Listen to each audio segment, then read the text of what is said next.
Selamat bertemu kembali dengan saya, Pendeta Daud Solihin dari GKI Kebonjati, Bandung. Tema renungan harian saat ini adalah Church Without Strangers, gereja tanpa orang asing. Bapak Ibu Saudara, saya mulai dengan dua cerita. Cerita yang pertama adalah tentang seorang pendeta yang berkhotbah di sebuah gereja di daerah. Pada waktu dia berkhotbah, ia berkata, "Saudara sekalian, setiap kita akan meninggal."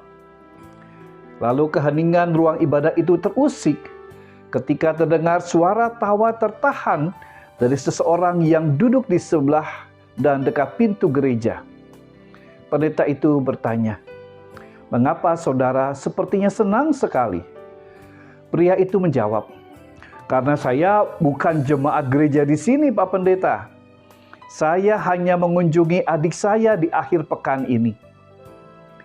Lalu cerita yang kedua adalah cerita tentang seorang mahasiswa perantauan yang sedang studi di kota Bandung dan dia mencari sebuah gereja yang dekat dengan rumah kosnya. Dan dia akhirnya bisa menemukan sebuah gereja. Di atas pintu masuk ruang ibadah gereja itu terpampang tulisan Church Without Strangers, gereja tanpa orang asing. Dek, kena sekali pada dirinya. Ia merasa bahwa dirinya adalah seorang asing dan ia tidak jadi masuk ke gereja tersebut. Ia berjalan lagi menjauh dan menemukan sebuah gereja. Secara rutin setiap minggu ia bergereja di gereja tersebut. Sayangnya, setiap kali ia mau beribadah di sana, ia harus melewati gereja yang bertuliskan Church Without Strangers. Sungguh ia sangat jengkel. Pada suatu hari Minggu ia berangkat beribadah di gereja yang biasa. Cuaca menjadi buruk dan turun hujan petir yang menyambar. Dan dia memutuskan untuk berbelok secara diam-diam. Ia masuk ke gereja yang bertuliskan Church Without Strangers itu. Rupanya di awal kebaktian, penatua bertanya di depan jemaat, "Saudara-saudara, apakah ada orang yang asing di sini?" Si mahasiswa itu menundukkan kepalanya dan dia tidak mau menjawab pertanyaan itu. Kemudian penatua itu bertanya sekali lagi, "Apakah ada orang asing di sini?" Karena takut akan terjadi hal-hal yang buruk, si pemuda itu tergerak untuk menjawab, "Maaf, saya baru sekali ini datang di sini untuk berteduh. Nanti setelah hujan selesai, saya akan pergi dan tidak mengganggu ibadah ini." Mendengar jawaban pemuda itu, penatua di atas mimbar itu berkata sekali lagi, "Saudara-saudara umat Tuhan yang terkasih, bukankah kita sudah sepakat bahwa tidak ada orang asing beribadah di sini?" Dan tanpa disuruh, beberapa orang bangkit berdiri dan menjabat erat tangan si mahasiswa. Seseorang di antara mereka berkata, "Saudara, engkau bukanlah seorang asing di sini. Engkau saudara kami. Kita adalah keluarga."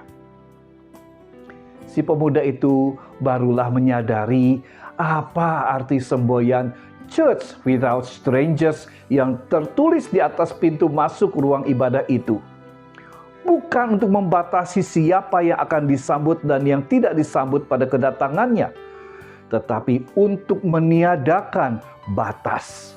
Di gereja itu, semua orang adalah keluarga. Bapak Ibu Saudara, dalam Kisah Para Rasul pasal 16 ayat 14 sampai ayat 15 dikisahkan tentang seorang perempuan kaya yang bernama Lydia. Setelah mendengar pengajaran Paulus, ia bertobat. Ia mempersilakan Paulus dan para rasul yang lain untuk menumpang di rumahnya. Firman Tuhan ini berkata, seorang dari perempuan-perempuan itu yang bernama Lydia turut mendengarkan. Ia seorang penjual kain ungu dari kota Tiatira yang beribadah kepada Allah. Tuhan membuka hatinya sehingga ia memperhatikan apa yang dikatakan oleh Paulus. Sesudah itu ia dibaptiskan bersama-sama dengan seisi rumahnya. Ia mengajak kami, katanya, "Jika kamu berpendapat bahwa aku sungguh-sungguh percaya kepada Tuhan, marilah menumpang di rumahku." Ia mendesak sampai kami menerimanya. Bapak Ibu Saudara, ada kaitan antara beriman kepada Tuhan Yesus dengan keterbukaan hati untuk keramah tamahan. Sejak percaya kepada Yesus, hidup Lydia berubah. Ia menjadi pemimpin dari gereja di sana dan menjadi penyokong dana gereja itu. Jemaat itu memiliki nilai kekristenan yang bermuatan karakter keramah tamahan.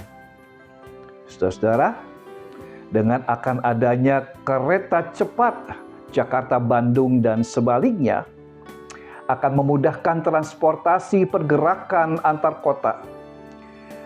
Adakah keramah tamahan menjadi identitas penyeimbang dan oase di tengah-tengah kesibukan pergerakan manusia yang semakin dinamis ke depannya?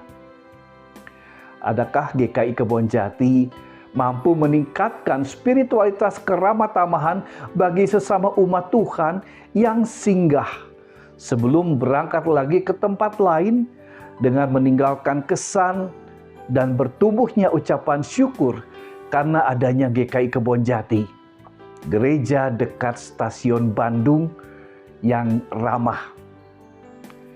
Kiranya Tuhan memberkati kita sekalian. Amin.